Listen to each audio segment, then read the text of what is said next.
할렐루야. 오늘 우리 주님의 크신 사랑이 이 새벽을 깨워 기도하는 사랑하는 모든 여러분들 가운데 함께 하시기를 주님의 이름으로 축원합니다. 사랑하는 여러분, 이 데살로니가 교회에 보내는 이 첫 번째 서신을 마무리해 가면서 여러분 바울은 믿음의 형제들에게 여러분 신앙 생활을 당부하는 것을 봅니다. 여러분 이 신앙생활이라고 하는 것 어떻게 보면은요 우리의 겉으로 하는 행위들로 인해서 우리가 구원을 받는 것은 아닙니다만은, 그러나 구원받은 자들이 그 믿음으로 예수 그리스도를 고백한다고 한다면 그에 따라 자연스럽게 나타나는 여러분 삶의 열매들인 것입니다.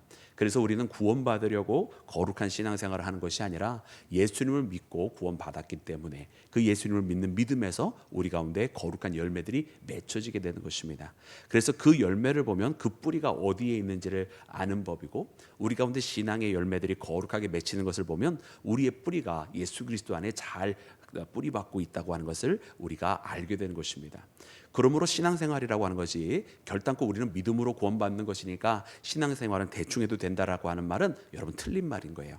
그래서 결코 간과하여서는 아니 되는 것이고, 우리가 신앙생활은 바로 우리의 마음에서부터 우리의 믿음 생활에서부터 나오는 것이고 그것이 결과로 맺혀지는 것이다 라고 하는 것을 깨닫게 되었을 때 우리의 신앙생활에 더욱더 아름답게 열매 맺혀질 수 있도록 여러분 우리가 주님 앞에 정결한 마음으로 나아가야 할 줄로 믿습니다.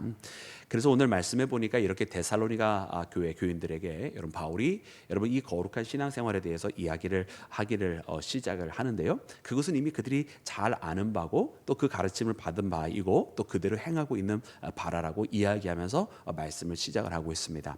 특별히 오늘 우리가 함께 읽은 그 본문 가운데는 여러분 세 가지를 이야기를 하고 있는데, 제일 첫 번째는 여러분 음란할 것을 피하도록 명령하고 거룩하게 살아가라고 이야기를 하고 있습니다.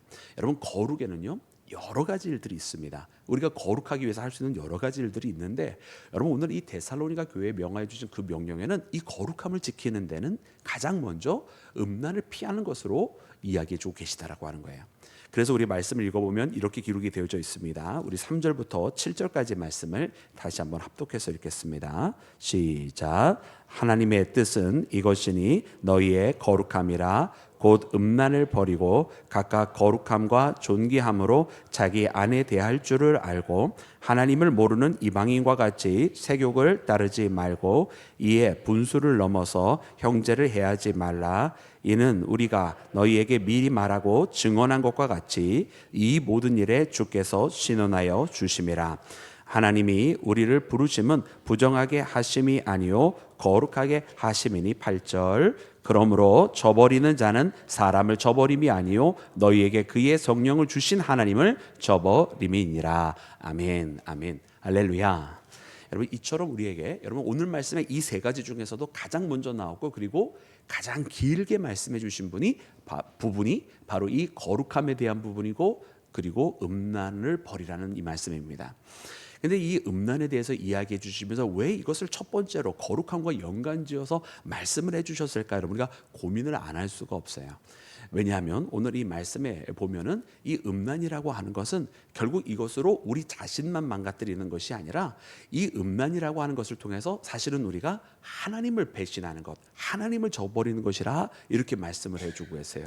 그래서 이 음란을 통해서 사실 우리가 얼마나 사랑하며 살아가고 있습니까? 근데 그 사랑의 관계들이 어그러지는 것뿐만이 아니라는 거예요. 그래서 사랑하는 아내와 남편의 관계가 어그러지는 것만이 아니고, 그리고 부모와 자녀들과의 그 아름다운 가정만 무너지는 것이 아니라 사실은 신앙 안에서 하나님과 그 자신의 관계까지 무너지는 것. 그래서 이 음란이라고 하는 것이 굉장히 한 번 이 잘못을 통해서 하나가 잘못되는 것이 아니라 이 하나의 잘못을 통해서 굉장히 많은 것들이 동시에 다 어그러지게 되는 것을 봅니다.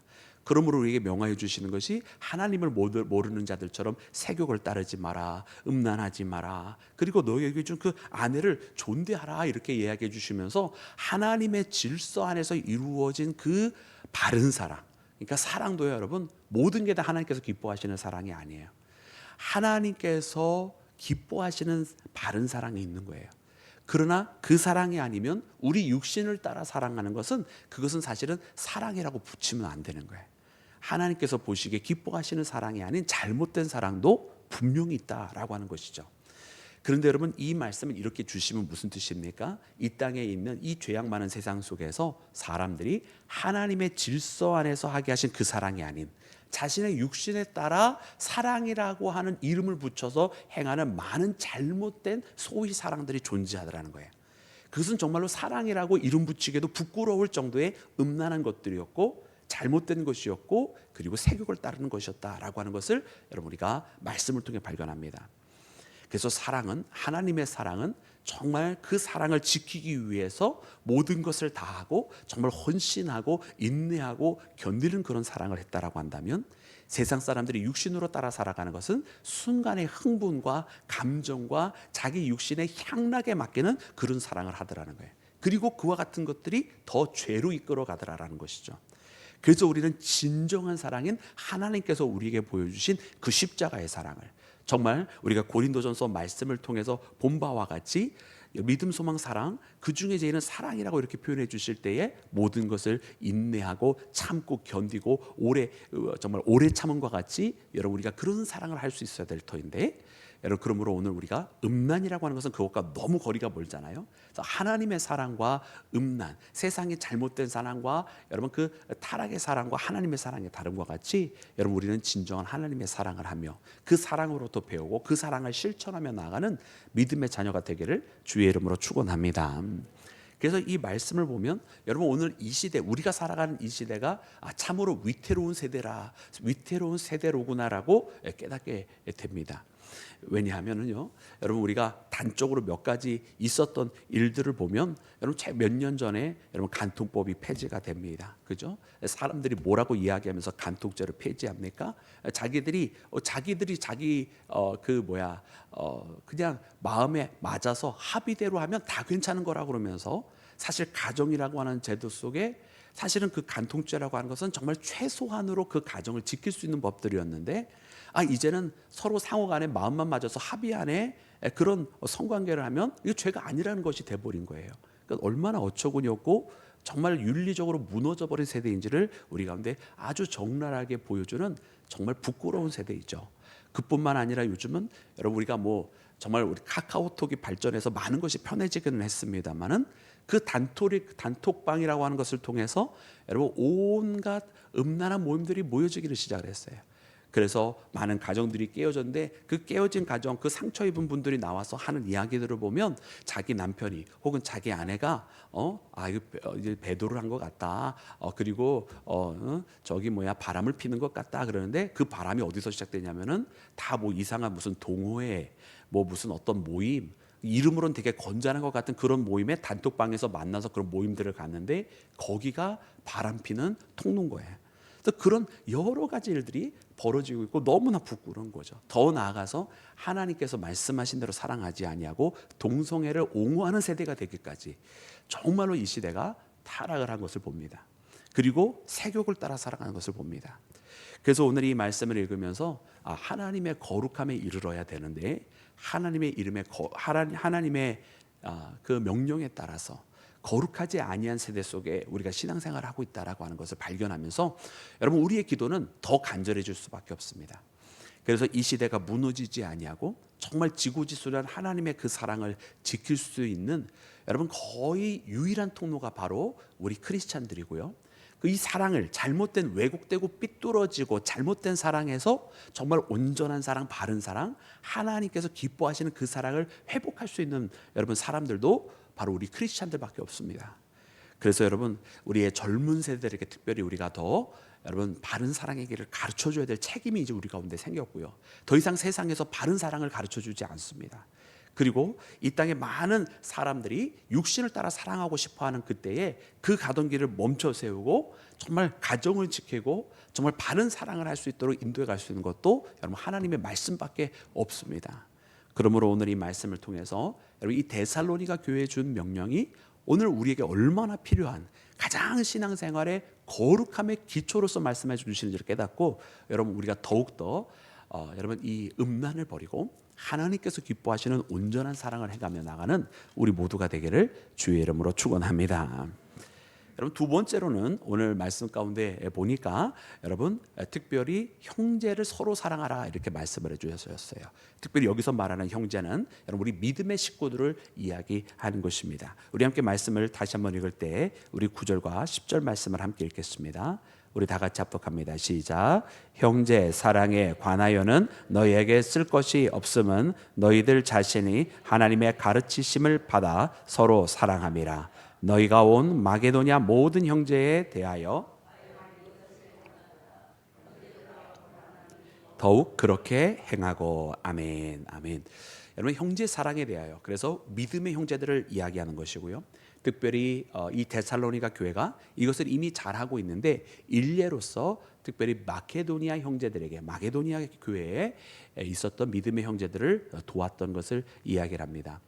이때 당시에 우리가 이 신약에 나와 있는 특별히 바울 선신에 나와 있는 기록들을 보면서 당대에 가장 많이 어려웠던 교회 중에 하나는 저 예루살렘에 있는 교회고요. 그래서 예루살렘에 있는 교회를 도왔다라고 하는 기록들이 꽤 많이 나와 있고, 그리고 또 다른 기록 중에 하나가 바로 오늘 본문 말씀에 나오는 이 마케도니아에 있는 교회였습니다.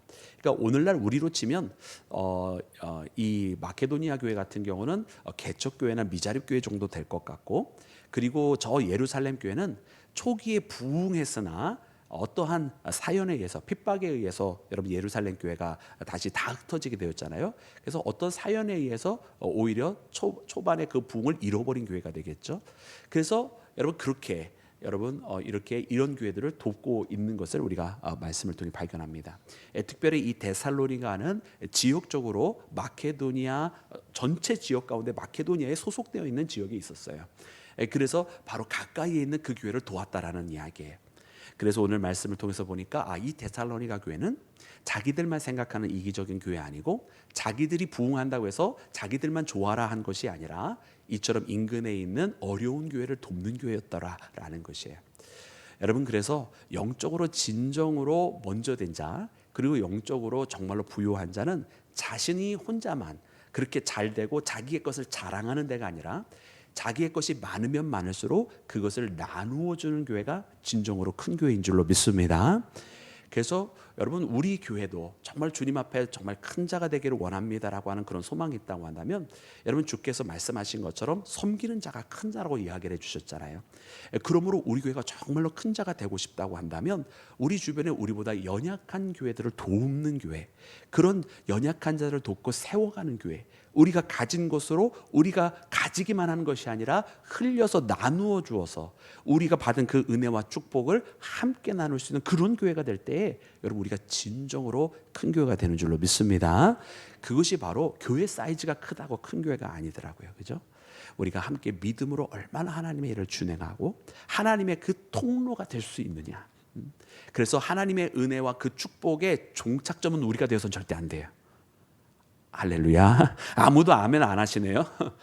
무슨 뜻이냐면 우리는 종착점이 아니라 지나가는 통로다. 왜? 주신 것을 또 나누어 줄 거니까. 주신 것을 또 흘려보낼 거니까. 할렐루야. 우리는 종착지가 아니라 받는 그 축복을 나누어 주는 통로요 도구가 되어야만 할 줄로 믿습니다. 네. 여러분 우리가 이게 영적 진리를 알아야 돼요. 왜냐하면 이렇게 나눠줄 때 하나님 더 채워주시는 거잖아요. 그죠? 그래서 우리는 이 말씀과 같이 형제 사랑에 대하여 특별히 믿음의 형제들을 여러분 우리가 잊지 아니하고 연약한 교회들을 돕고 또 그 일에 힘쓰는 나와 여러분이 되기를 주님의 이름으로 축원합니다. 또한 우리 마지막으로 세 번째 주시는 말씀이 11절과 12절에 나와 있습니다. 우리 함께 합독해서 읽겠습니다. 시작. 또 너희에게 명한 것 같이 조용히 자기 일을 하고 너희 손으로 일하기를 힘쓰라. 이에 외인에 대하여 단정히 행하고 또한 아무 궁핍함이 없게 하려 함이라. 아멘. 아멘. 여러분 사도 바울은 여러분 이렇게 일에 대해서 강조를 했어요. 그래서 자기 일을 조용히 하고라고 말씀을 해주시고 또 그 일을 하기를 힘쓰라 말씀해 주셨습니다. 이는 오늘 본문 말씀에는 그 이유가 이제 12절 말씀 보니까 외인에 대하여 단정히 행한다. 그러니까 믿지 않는 사람들이 봤을 때에 크리스찬이라고 하는 집단이 뭐 어떤 이상한 집단이 아니라 똑같이 평범한 사람들이고 같이 수고하고 땀을 흘려서 자기의 삶을 꾸리는 성실한 사람이라고 하는 것을 보여주라는 이야기고요. 또 다른 한편으로 말씀해 주시길 것이 아무에게도 궁핍함이 없게 하려 함이라라고 말씀을 해주셨어요. 여러분 크리스찬으로 살아가면서 막 구걸하면서 살아간다라고 하면 물론 구걸할 수밖에 없는 그런 상황도 있겠죠. 그러나 그것이 덕이 되지 않잖아요, 그죠? 크리스찬인데 하나님 믿는 사람들이 막 구걸하면서 살아가면 누가 크리스찬이 되고 싶어하겠어요? 그리고 누가 하나님을 살아계신 하나님이라고 고백을 하겠어요, 그죠? 참 흥미로운 것은 무엇이냐면 여러분 우리 한국 선교의 역사를 바라보면 선교사님들이 여러분 우리 땅에 와서 복음을 전파하시는데 두 가지를 다 병행해서 하셨어요. 어떤 두 가지냐면 한편으로는 오셔가지고 본인들이 가지고 오는 그 물자들을 가지고 계속 사람들에게 나누어줘서 구제의 사역들을 열심히 하셨잖아요. 그것을 하는가 하면 다른 한편으로 어떤 일을 했냐면 본인들이 거하고 있는 집하고 교회를 정말로 그때 당시에 너무나 예쁘고 아름답게 만들어 놓으셨어요. 그래서 이 두 가지를 동시에 다 한 거예요. 그래서 한편으로는 열심히 구제하고 나눠주는 것도 하면서 한편으로 크리스찬들이 누군가에게 구걸하며 살아가지 않는 모습을 보여주는 거죠. 그래서 믿음이 없는 사람들 또 하나님을 잘 모르는 사람들이 처음에 하나님 믿으면 복 받는구나 이런 생각이라도 처음에 갖게 했던 거예요. 살아계신 하나님을 드러내는 거예요. 그러나 하나님을 믿기 시작하면 진짜 복은 거기에 있는 것이 아니라 도리어 베품 가운데 있는 것을 알게 하는 거죠. 그래서 모든 것은 다 단계가 있더라. 그래서 제가 한국에서 이제 신학 그렇죠. 당연히 한국 사람이 한국에서 신학 공부를 하겠죠. 제가 어렸을 적에 외국에 있었던 걸 아시잖아요. 그래서 이제 한국에 돌아와서 대학 생활을 이제 신학대에서 하기를 시작했는데 그때 참 감사했던 게 무엇이냐면 미국에서 오신 감리교 선교사님들이 이제 계시다가 또 뭐 생을 달리하시기도 하시고 또 우리나라가 이제 복음화가 되면서 많이 떠나셨는데 마지막 미국 감리사 선교사님이 두 분이 계셨어요. 이제 그분이 이제 그 한 분은 이제 서도룡 박사님이시고 한 분은 이제 이선희 박사님이신데 두 분이 이제 부부세요. 이제 서도룡 이선희는 이제 한국식으로 이름을 개명을 하신 거예요. 근데 이제 이선희 교수님은 이제 감신대에서 이제 영어를 가르치시고 또 이대에서 영어를 가르치시다가 이제 감신대에서 가르치시는 것은 이제 내려놓으시고 두 분이 다 이제 성서 번역하는 일에 마지막에 선교의 생활을 성서 번역 쪽에 다 이바지하시고 그리고서는 사역을 마치시고서는 이제 미국으로 이제 귀국을 하셨는데 지금은 이선희 교수님은 이제 하나님의 부르심을 받으셨습니다. 근데 감사했던 것은 제가 이 신학 생활을 하면서 이 영어 이제 모임이 이제 동아리처럼 있었는데 그 동아리는 2주에 한 번씩 이선희 교수님께서 그때 당시 이제 이대하고 감신대가 가깝잖아요. 그래서 이대에서 가르치시면서 감신대 학생들을 2주에 한 번씩 이렇게 만나 주셨어요. 그래서 그 영어 동아리는 이선희 교수님 댁에 가서 거기서 이제 영어로 같이 대화를 하는 거예요.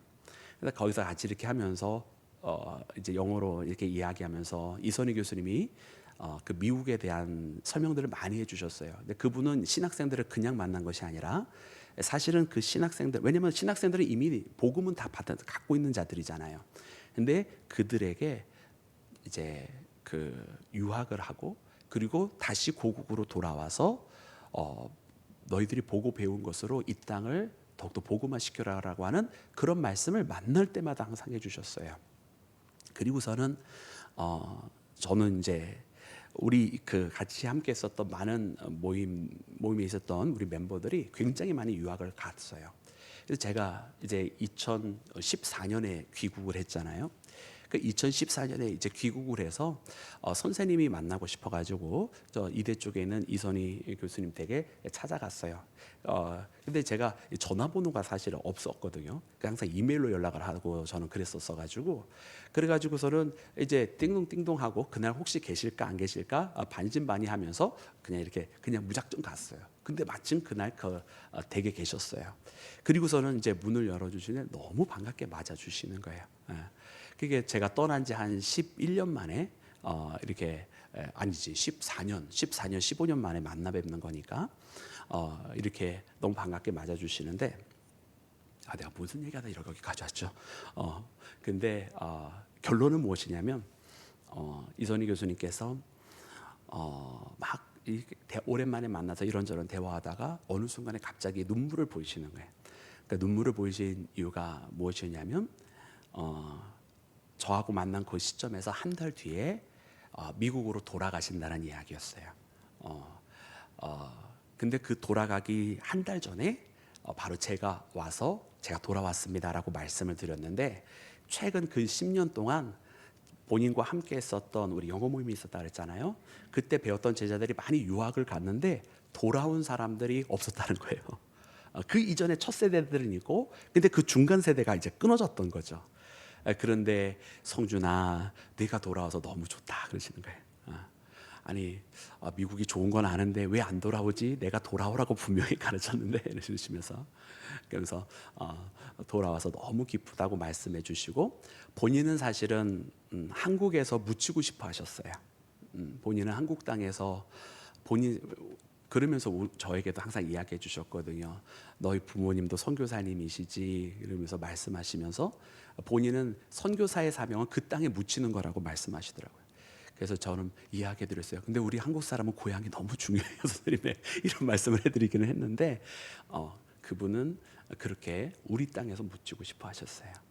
근데 오히려 우리 한국에 있는 어떤 무슨 하여튼 특정히 좀 안 좋은 습관이 있어요. 좀 외부인들을 자꾸 좀 배척하는 그런 힘이 우리 땅에 있는데, 그래서 이 땅에서 남아 있을 수 없게 돼서 돌아간다고 말씀하시더라고요. 자세한 이야기는 안 해주셨어요. 그래서 그렇게 해서 이제 우리나라에서의 그 마지막 감리교 선교사님의 그 모습을 저는 눈에 담고 또 마음에 담을 수 있었습니다. 그리고 이런 간절한 마음이 있었기 때문에 복음이 우리 땅에 퍼져나갈 수 있었구나. 이 땅에서 내가 묻히리라고 하는 마음으로 온 선교사님들이 있었기 때문에, 이 땅이 이제 나의 집이고 나의 가정이고 여기가 나의 나라다라고 하는 마음이 있었기 때문에, 이 사람들이 내게 맡겨주신 하나님의 사람이고 나도 저들과 함께하는 사람이라고 하는 그런 마음이 있는, 마음을 주신 선교사님들이 있었기 때문에 이 땅에 복음화가 된 것 같습니다. 근데 제가 이 얘기하다 그랬군요. 우리 이선희 선교사님과 함께 이제 박사님이시고 또 이대석 교수님이신데 함께 이렇게 지내면서 이렇게 함께 이렇게 보는데, 그 집이 어떤 구조로 되어 있느냐면 선교사님 집이잖아요. 그 집이 완전히 미국 스타일로 지어져 있어요. 그 안에 들어가 보면 이렇게 그 벽난로가 있고, 그리고 미국식으로 거실이 되어져 있고 이렇게 되어 있어요. 그래서 아주 오래된 곳인데요. 거기에 이렇게 사람들 오면서 이제 우리나라가 어려웠을 시절부터 그 집은 있었거든요. 선교사가 또 선교사에게 그 집을 물려주고 이랬으니까 그러면서 사람들에게 궁핍하지 않고 나눠줄 수 있는 자리에 있도록 하는 것, 그것이 또 기쁨이다라는 거죠. 오늘 말씀에도 보니까 말씀으로 드디어 돌아왔습니다. 데살로니가 교인들에게, 여러분, 누군가에게 꼬임을 당하는 사람이 아니라 누군가에게 구워줄 수 있는 사람, 그리고 누군가에게 베풀어 줄 수 있는 사람, 누군가에게 줄 수 있는 사람이 되도록 이렇게 일하라고 이야기를 해주고 계셔요. 그래서 이 말씀을 보면서 우리 크리스찬들이 다 잘 돼야 되겠다 이런 생각이 들어요. 이것이 우리가 물질을 사랑해서 뭐 부자가 돼야 되겠어 혹은 성공해야 되겠어가 아니라, 정말 다 잘 돼야 되는 이유는 뭐냐면 하나님께서 그 주신 은혜를 나누어 줘야 되겠고, 그리고 정말 하나님 모르는 사람에게 하나님은 살아계시다라고 하는 것을 드러내기 위해서 우리 크리스찬들이 다 잘 돼야 돼요. 그래서 특별히 여러분, 시대가 어려우면 어려울수록 하나님 앞에 더 우리가 간절히 기도하고, 또 하나님 주 안에서 우리가 붙어 있어서 주 안에서 형통하게 되고, 주님의 뜻대로 주신 것을 가지고 어렵고 힘든 자들에게 나누어 줄 수 있는 그런 풍성한 삶을 살아가는 사랑하는 모든 여러분들 되시기를 우리 구주 예수님의 이름으로 축원하고 축복합니다. 그래서 오늘 주신 말씀을 꼭 마음에 붙드시고, 우리 신앙생활의 세 가지, 거룩함, 음란을 저버리는 거룩함, 이 시대 음란한 세대 속에서 거룩한 하나님의 백성으로 남으시고, 그리고 우리 형제 사랑하기를, 특별히 우리 믿음의 형제 사랑하기를 게을리지 아니하며, 그리고 나누어 줄 수 있는, 그래서 일하고 성실하게 자기의 자리에서 풍성해 주시고 잘 되는 믿음의 자녀들 되시기를 주의 이름으로 축원합니다.